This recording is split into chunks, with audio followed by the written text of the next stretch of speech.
All right.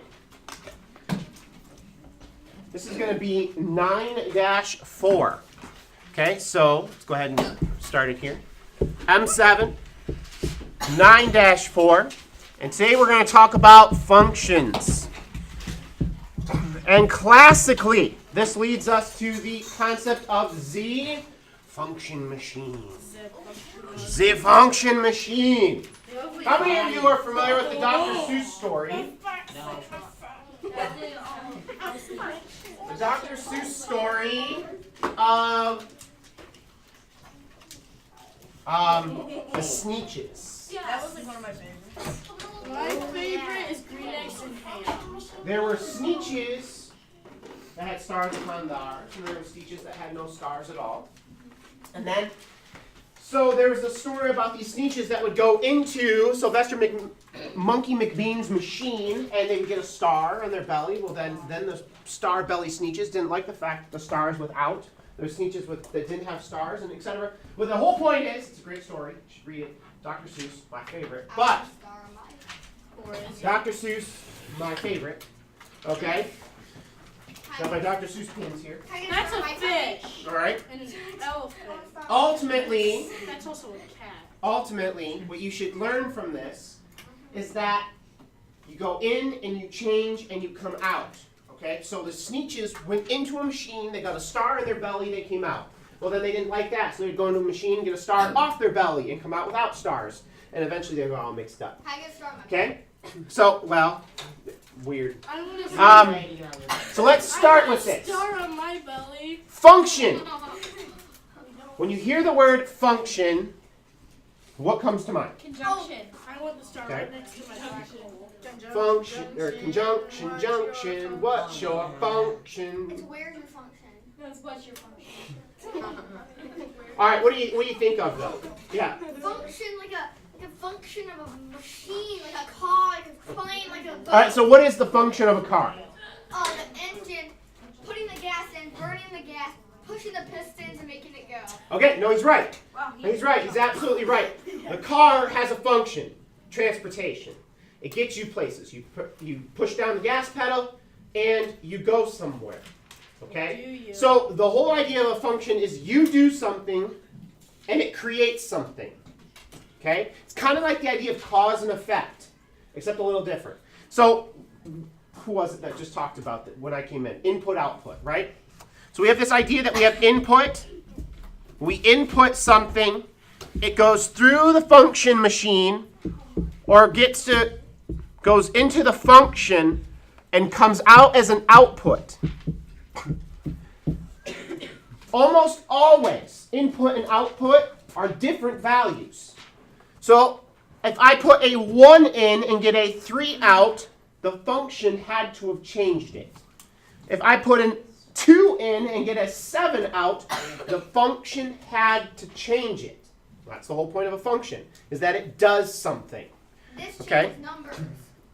So we have an input, we have an output, we have the function, and so we're going to create our function machine. So if you like drawing, this is kind of a fun day for it. All right, so. I'm creating it right now.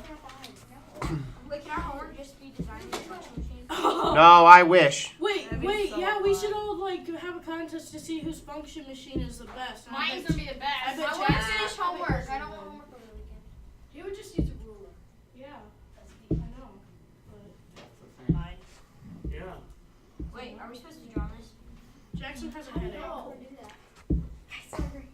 I didn't know I was a little eraser. How did you know that? What if someone walk out there to get hit by a car? And you have to get hit? I'm gonna erase it. How do you draw the wrong end? What if the car runs out of gas? Hey, you've drawn this before, I think. Yeah, it was on the whiteboard. It was on the whiteboard. Yeah. You're right. Uh-huh. On grandparents' day. You're a creepy little Yeah, it was guy. on grandparents' day. Are you trying to poison the air with that? Ketchup and relish? That's not popular with me. He's trying to suffocate us with ketchup and relish. It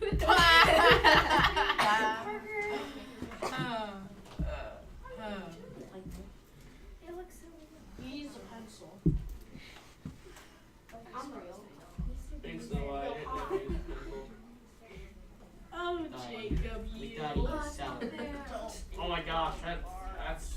miniature car. No, that looks really good. Kind of looks like a turtle car, but just saying. And it's going in, and it's going to come out. What does the turtle say? Don't worry. Don't worry. Don't worry. Don't worry. I'm making turtle. What did you do noises. to the car? What did you do to the car? What did you do? How did it get out? The top is higher, almost higher than the roof. It doesn't matter. Okay, What did you do? here we go. This is our function machine. No. All right? So, we have an input, and we have an output. We're going in here, we're coming out here, okay? So, the whole idea of a function machine is we have something going in, something going out. In mathematics, more times than not, we represent functions like a couple of different ways. So, oftentimes you'll see something like this. You might see a table, and usually what's at the top? Anyone remember? Food. Okay, you might have input, output. We can think of it like that. So I'm going to put in and out. Okay, but there's another way to represent in and out. Yes? X, Y? Yeah, x, y is another way to do it. So we might have x, we might have y. I'm going to show you one that you probably don't have to remember as much, but I want to show it to you so you've seen it before. Sometimes you'll see an x, and then you'll see something like this. F with parentheses x.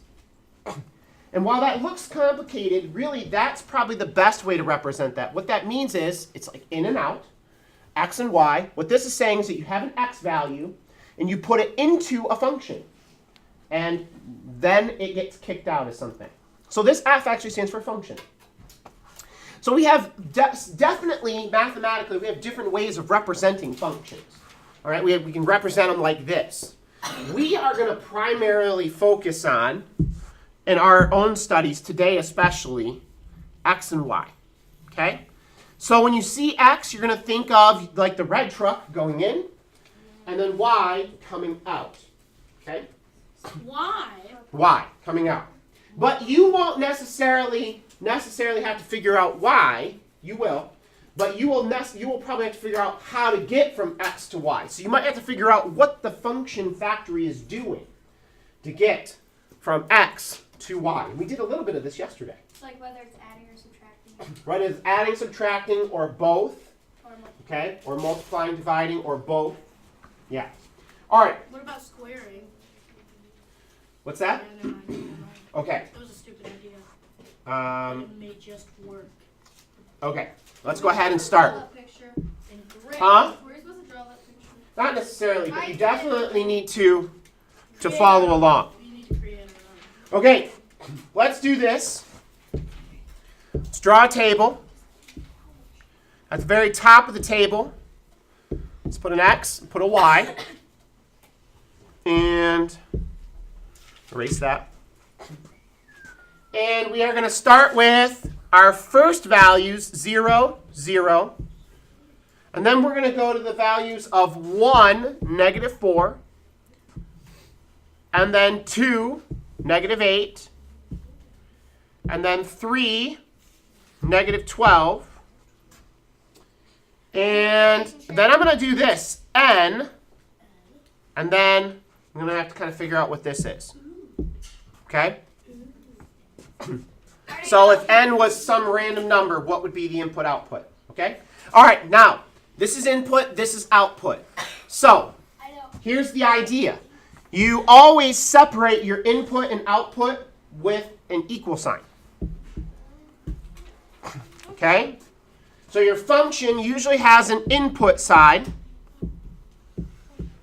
and something is happening, and then it kicks out an output, usually one value. Okay, so I input 0, I get out 0. I input 1, something happens, I get out -4. Okay, I input 2, something happens, I get out -8. All right, so right off the bat, before we even focus about putting this together, Savannah, what is happening here?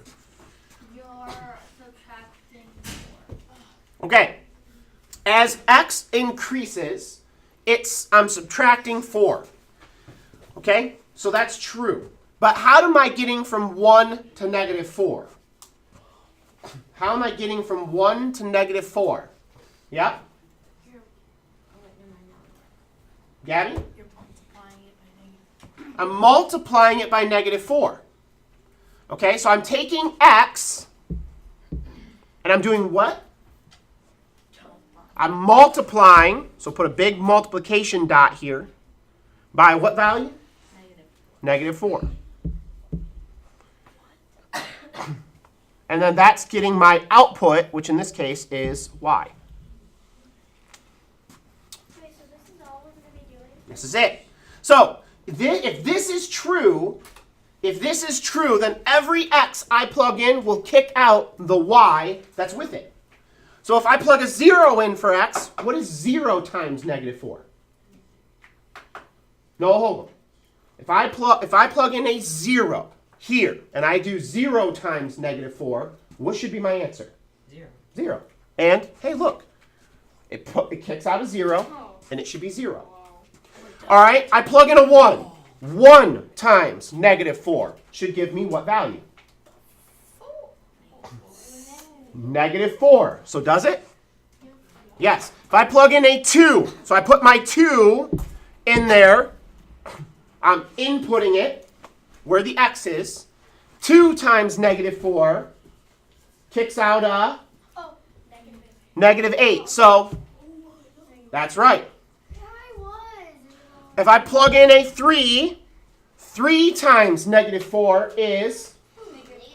It is negative 12.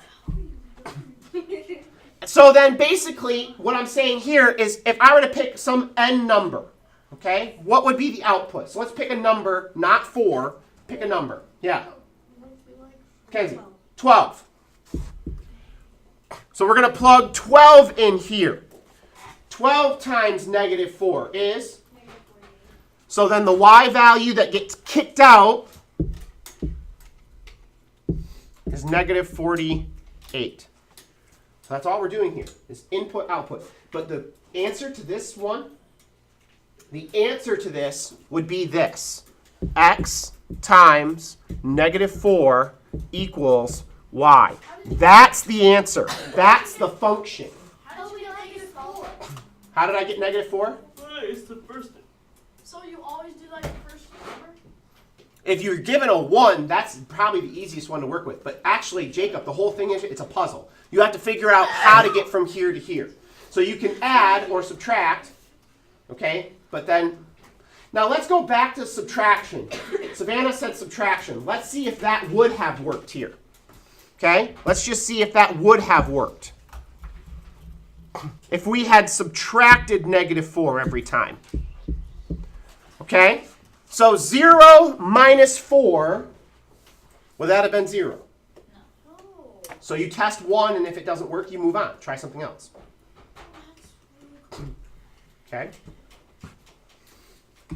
Wait, is it always going to be like multiplication for your... A lot of the time, it's multiplication or division. Mm-hmm.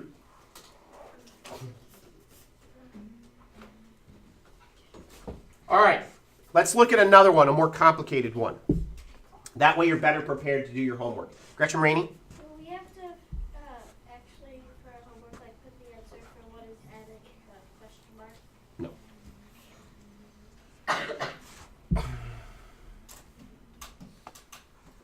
Okay, I'm going to make this smaller. And That'll be hard. What about smaller than Parker? That'd be hard to do. That's smaller than you. You should go steal his keys now. Big. No. all right, here we go. I'm going to plug in some values.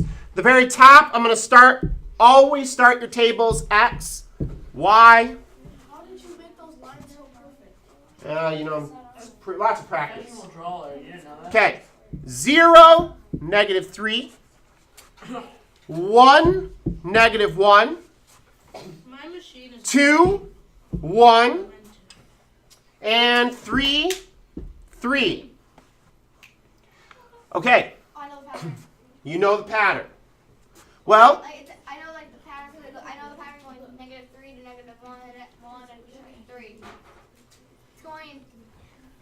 like, it goes up 3, no, down 3, up 3. So, like, the 3 to 1 is 2. No, 3 to 1 is 2, and then the 1 to 3 is 2, so it's going up 2. Okay, so let's listen to what Parker has to say here. We're going to go plus 2. Then what here to here? 2. Put your negative 1 and 2. Plus 2. Then what about here to here? 2. Plus 2. All right, so we have something happening here. Definitely, for sure. Okay? So we definitely have something happening, plus 2. Over here, it's just going up by 1. All right? So let's keep this in our mind. We're probably going to use 2 as part of our thing. Remember, a lot of learning this right off the bat is looking for patterns. So these first years when you're learning how functions work, it's going to be a lot of trial and error, okay? So don't get discouraged if it looks kind of hard right off the bat. All right? Now, the other question I have is, how do I get from here to here? What did they do here? I mean, right off the bat, how did you get from 0 to negative 3? Savannah? They added 3. They added? 0 plus 3? Yeah. So 0 plus 3 would have given me a positive 3. Oh, they... Subtracted 3. Okay? Now, all right, subtracted 3 here, but then did they subtract 3 here? They subtracted 2. What about here? 1. They subtracted 0. All right, so I'm going to give you a little hint here. When your numbers are getting closer together, that is an indication that you might have one or two, probably two different things happening. If they were consistent all the way up, then that would probably be one thing. But here they're different, so you probably have multiplication of some kind happening here. All right? My logic was wrong. Your logic was wrong. Okay, well, let's wait and see what we can do here. All right, if you're trying to follow along with me, by the way, this is on page 453 in your book. I was already there. Nope, because he used B. No. Example 2B. No. So it's times 2. Okay, so what did they tell you in the book this is? What are they telling you in the book to do here? All right, Parker? Multiply by 2. Multiply what by 2? Multiply y. Are you sure? X by 2. Very good. They're saying multiply x by 2. Okay? Lexi, if x is 0, so let's say 2 times 0, what would that equal? 0? Yeah. Okay? If 2 times 1, so if x was equal to 1, what would that equal? 2 times 1. Those are not trick questions. 10. Yeah. What is it, Katie Fady? 10. 2. Thank you. 2 times 2? 84. Now we're getting into the big numbers. 4. And 2 times 3? Oh my gosh. 6. You're like smarter than Albert Einstein. You know, it is what it is. Now, if I want to, now what do they tell you to do in the book? Savannah? Then add negative. Add negative 3. What's another way of saying adding a negative? Subtract 3. So if I take and subtract 3 here, what do I get? You get a negative 3. Hannah Harvey. If I subtract 3 from 2, what do I get? Right here.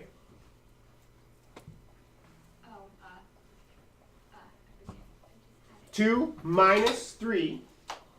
Think on a number line even. Negative 1. Parker, 4. No, that's not what I wanted to do. Parker, 4 minus 3. 1. 6 minus 3. What do we get? Gretchen. 3. Negative 3. Negative 1. 1. And 3. Now, what is the point of showing you this? The point of showing this is that two things happened. First, they multiplied by 2. How did they get that? Well, if you're working through a problem and you're having a hard time finding a pattern, multiply x by 2 and go from there. Change the numbers a little bit. Sometimes multiply by 3. Probably won't get any harder than that. Okay, then Then you look and see, is there something I can do beyond that? Well, 2 times 0 is 0. How do you get from 0 to negative 3? Subtract 3. 2 times 1 is 2. How do I get from 2 to negative 1? I can subtract 3. 2 times 2 is 4. How do I get from 4 to 1? I can subtract 3. So you might actually see a pattern emerge if you change the numbers a little bit. Let's look at another one. Wait, how did Parker's logic not work? Huh? How did Parker did Logic. Oh, so we could just you're just pointing out how we Parker has logic. Right. Where do you think they got the 2 from? The 2 I got. So my logic didn't Yeah, have there is a correlation between the way these change going up and the 2 that you get to multiply by. So that might give you a kind of a direction of where to go. All right, let's look at the next one. It's a quick check in the book. Page 453. Let's do this one together. See if we can figure it out. Parker, I'm going to count on you for this one because I think you can get this one. X, Y. We're going to go sideways. Whoa. Okay. That's tougher. Whoa, whoa. That's tougher. 0, 1, 2, 3, like usual. And then we're going to go 1, 5, 9, and 12. 13. Dang it. 1 off. Okay, Parker, you did an awesome job at this last time. I think you can do it again here. I don't think I can. You can. To go from 1 to 5, what are they doing? 4. Yeah, 4 what? 4! I'm playing golf? That echoed through the 4. room. That echoed in the See, room. for mine, I only have 1 bullet. And Noah Miller. I used that one Yeah. on my 5 to 9. Thank you. Very good. Caitlin, 9 to 13. Plus 4. Okay. Now look, we're adding by 4s each time here. We added by 2s here last time. And we had to multiply x by 2. What do you think is going to happen if we're adding by 4 each time here? Hannah Harvey? We're going to have to times x by 4 each time. So we're going to start with 4x. Okay? And we're going to go from there. Let me move that over a little bit so we can work with it. Okay? 4x. So if I had 4x, 4 times 1, 4 times 2, 4 times 3, we'll start with there. What's 4 times 1? 4. Yeah, 4. 4 times 2. 4 times 3. Good job, Parker. Okay. Now we look for anything that may stick out to us here. So we're going to find where x equals 1. Okay? And it should kick out a 5. So 4 times 1 is 4. How do I get to 5? Hannah. I can add 1. Now, when x equals 2, which is right here, you get 8. How do I get from 8 to 9? Hannah Harvey. Add 1 again. When x equals 3, we got 12. How do we get from 12 to 13? Jackson. Yeah, I want to. Add 1 again. And so we end up with 9 and this equals, wow. 82. 13. Guys, I told you it was 82. He's gonna write 82 right now. 82. I think it's Oh, yes.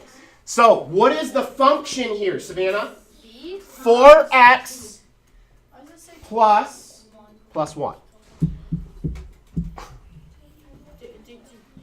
Your 13 looks like you're trying to make your first letter your last name. Yeah, I know. Mr. Jackson? 13. I have a question. Yeah. Is function always going to have to do with the first numbers? My function I've machine heard is that. brutal. Smart too. All right, we're going to look at one more thing. This is probably the hardest it gets. The rest of it's pretty easy. Here we go. Parker, make a table.